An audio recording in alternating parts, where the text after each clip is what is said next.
तो dear student, अभी तक हम लोगों ने जो है क्वेश्चन नंबर 2 का 2 हल किया था। आज हम लोग करेंगे 3। देखिए क्वेश्चन पढ़ के देखते हैं क्या कह रहा है। रोहित 300 किलोमीटर दूरी पर स्थित अपने घर जाने के लिए, यानी कि कुल दूरी 300 किलोमीटर है, घर जाने के लिए कुछ दूरी रेलगाड़ी द्वारा तथा कुछ दूरी बस द्वारा तय करती है। यदि वह 60 किलोमीटर रेलगाड़ी द्वारा तथा शेष बस द्वारा यात्रा करती है तो 4 घंटे लगते हैं। यदि वह 100 किलोमीटर रेलगाड़ी से तथा शेष बस से यात्रा करे तो उसे 10 मिनट अधिक लगते हैं। तो रेलगाड़ी एवं बस की क्रमशः चाल ज्ञात करना है। ठीक है, आपको जो है रेलगाड़ी की चाल और बस की चाल ज्ञात कर दी है। ठीक है, चलिए हम इस क्वेश्चन को हल करना शुरू करते हैं। ठीक ना, चलिए बुक को साइड किया जाए, नोट्स बुक को लिया जाए, शुरू किया जाए। कुल दूरी जो है हमारे पास, ये देख लीजिए, कुल दूरी मान लेते हैं सपोज ये है 300 किलोमीटर। ठीक है, प्रश्न से क्या कह रहा है कि वह 300 मीटर की दूरी तय करती है बस और रेल से। तो मान लेते हैं, पहले तो हमको मान लेना पड़ेगा, माना कि रेलगाड़ी की चाल बराबर x किलोमीटर प्रति घंटा। ठीक है, और बस की चाल बराबर y किलोमीटर प्रति घंटा। चलिए हम मान लिए, ठीक है ना। अब आगे का काम आपको क्या कर रहा है कि वह 60 किलोमीटर रेलगाड़ी से दूरी तय करती है। ठीक है, रेलगाड़ी से तय की गई दूरी कितना है, 60 किलोमीटर। अब 60 किलोमीटर रेलगाड़ी से तय करती है तो बस से कितनी दूरी तय करेगी, तो बस द्वारा तय की गई दूरी, तो 60 किलोमीटर टोटल 300 है, 60 किलोमीटर ये रेल से गई तो बस से कितना गई, 240 किलोमीटर। ठीक है, चलिए अब आपको निकालना है चाल। ठीक है ना, तो चाल बराबर फॉर्मूला क्या होता है, दूरी बटा समय। ठीक है, चलिए इस फॉर्मूला को हम फॉलो करते हैं फिर बनाते हैं। हमारा चाल है x किलोमीटर प्रति घंटा, यानी कि 1 घंटा में x किलोमीटर जाता है। 1 घंटा में कितना, x किलोमीटर, यानी कि x बटा 60 ट्रेन की चाल हो गई। ठीक है, और प्लस बस द्वारा y बटा, है ना, 240। ठीक, बराबर ये दोनों रेल और बस से जो दूरी तय करती है तो उसको कितना समय लगता है, 4 घंटा। x बटा 60 प्लस y बटा 240 इक्वल टू 4। चलिए हम इसको समीकरण 1 बताते हैं। अब पुनः प्रश्न से हम इसको हल करेंगे। चलिए पुनः प्रश्न में हमको क्या कह रहा है कि 100 किलोमीटर रेलगाड़ी से तथा शेष दूरी बस से तय करती है। पुनः प्रश्न से रेलगाड़ी द्वारा तय की गई दूरी कितना है, 100 किलोमीटर। तो शेष बच गया कितना, 200 किलोमीटर। तो बस द्वारा तय की गई दूरी 200 किलोमीटर। तो सेम टेक्निक, x बटा 100 प्लस y बटा 200। ठीक है, इसको तय करने में उसको 10 मिनट ज्यादा समय लगता है, यानी कि जो इसमें 4 घंटा लग रहा है तो इससे कितना ज्यादा लग रहा है, 10 मिनट, यानी कि 4 घंटा प्लस 10 मिनट। तो ये घंटा में है तो ये भी ये 4 घंटा है, ये 10 मिनट है, तो मिनट को घंटा में बदलने के लिए हमको क्या करना होगा, 60 से भाग कर देना होगा। ठीक है, इक्वेशन समझ गए, ये हो गया समीकरण 2। चलिए अब इसको हम समीकरण 1 और समीकरण 2 हमें पता है। ये थोड़ा देखिए, ये तो नॉर्मल समीकरण है, ठीक है, ये थोड़ा उटपटांग है क्योंकि ये प्लस वाला में आ गया। तो हम क्या करते हैं, पहले इसको हल कर लेते हैं। ठीक है, साइड में हल करके हम आपको बताते हैं, जैसे कि इस इक्वेशन को सिर्फ हल करना है। अगर आप इसको बटा पर के जोड़ के रूप में इसको हल करते हैं तो ये हमारे पास कितना देगा, 240 बटे 10, यानी कि 2 से 50 बटे 60, 1 0 से 1 0, 25 बटा 6। ठीक है ना, इस इक्वेशन को हल करते हैं तो कितना आता है, 25 बटा 6।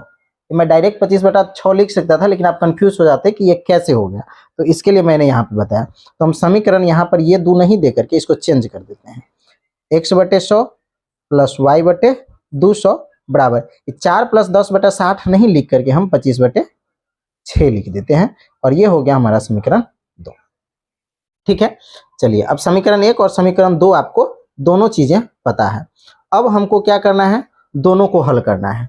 ठीक, तो दोनों को हल करने के लिए हमें क्या करना होगा, जैसे क्वेश्चन आप पिछला बनाए हैं उसी तरीके से अब आपको यहाँ पे थोड़ा सा काम करना है। सपोज यहाँ पे देख लीजिए, यह है x/60 plus y/240 equal to 4।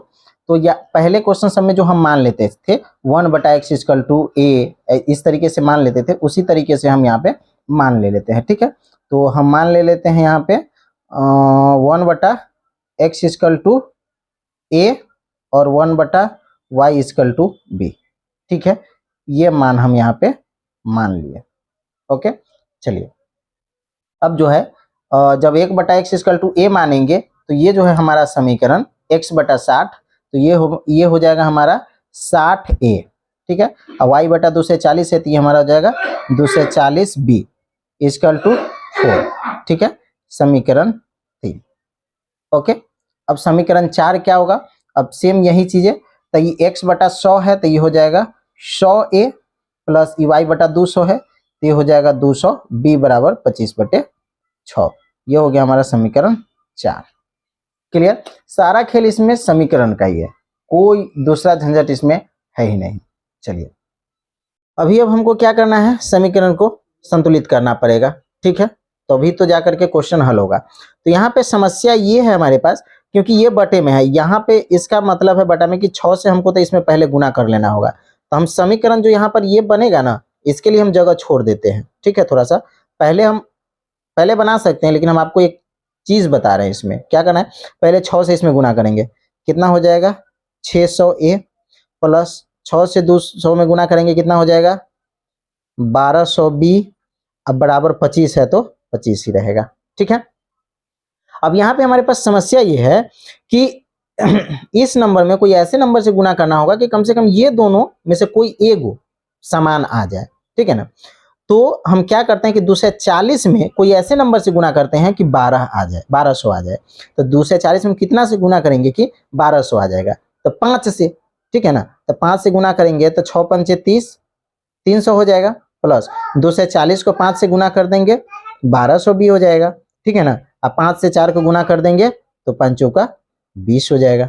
बात समझ में आ गया, ये करना है, यानी कि हम समीकरण 3 में 5 से गुना किए हैं और समीकरण 4 में 6 से गुना कर दिए। तो यहाँ पे हम लिख देते हैं समीकरण 3 गुने 5 और 4 गुने 6 से। ठीक है, कर दिए।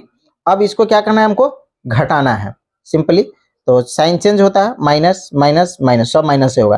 300 में से 600 गया तो कितना हो जाएगा -300a। ठीक है, ये तो कैंसिल हो गया, अब बराबर ये हो गया -5। ठीक है, क्लियर। चलिए अब हमें क्या करना है, -300a बराबर 5 आया तो a छांट लेंगे। जब a बराबर छाटेंगे तो ये भी माइनस में है, तो हो जाएगा -5 बटे -300, माइनस से माइनस कैंसिल, अब 5 से 5 एकम 5, 5 36 60 कैंसिल, a बराबर हो गया 1/60। ठीक है, चलिए a बराबर क्या हो गया 1/60। अब इसके मान को, यानी कि ये जो आया 1/60, इस मान को हमको तो किसी में डालना पड़ेगा, तो हम डाल देते हैं समीकरण 1 में। तो यहाँ पर लिख देते हैं a का मान समीकरण 1 में, सॉरी 3 में, समीकरण 3 में रखने पर। ठीक है, समीकरण 3 में रखने पर। चलिए अब 3 में रखेंगे तो हमारा समीकरण 3 है 60a। ठीक है, और प्लस 240 भी बराबर 4। ठीक है, तो a के जगह पे हमको क्या डालना है 1/60, यानी कि यहाँ पे हो जाएगा 60 गुने 1/60 प्लस 240 भी बराबर 4। 60 से 60 एक मरतबे कट गया। ठीक है, चलिए 1 को 1 से गुना करेंगे 1 प्लस 240 भी बराबर 4। ठीक, चलिए अभी प्लस का 1 है, इसको उधर ले जाते हैं, तो 240 भी बराबर 4, 1 इधर आ गया तो माइनस का 1। ठीक, तो हो गया 240 भी बराबर 3। अब भी बराबर छाटेंगे तो भी बराबर हो जाएगा 3/240। 40। इसको काट देते हैं, 3 एकम 3, 3 अठे 24, यानी कि 1/80। सॉरी, यहाँ पे जो है हम ए और बी माने थे और बी बी बोलते बोलते भी हो गया, यहाँ पे ये बी होगा, ठीक है ना। तो कंफ्यूज नहीं होइएगा, थोड़ा सा ये बोलने में और लिखने में मिस्टेक हो गया, ये हो गया बी। ओके, ए और बी, ठीक है। तो बी बराबर हो गया 1/80। अब देखिए हमारे पास मान हमारे पास मान आ गया ए इजकल टू 1/60 और बी इजकल टू 1/80। अब ए किसका मान हम माने थे, ट्रेन का, तो ट्रेन